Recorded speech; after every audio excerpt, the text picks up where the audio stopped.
આવી રીતે જવાનું નીચે? બીજી રીતે થાય છે મારી પાસે બીજું કોઈ ઓપ્શન જવાનું.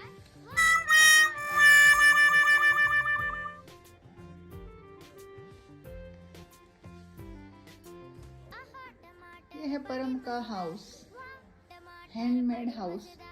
બહુ ટેન્ટ है टेंट. બહુ ખુલ્લું છે ભાઈ.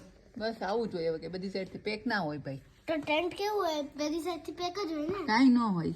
કોને કીધું ના હોય? ટેન્ટ એટલે અડધું ખુલ્લું હોય. કઈ રીતે? કેમ? કઈ રીતે? કાથી? એમાં તો ચેન હોય, તમે ખોલી શકો. આ તો સારું તો ને હવા આવે. મને હવા નહીં જોઈતી. મારી પાસે હવા માટે એક મસ્ત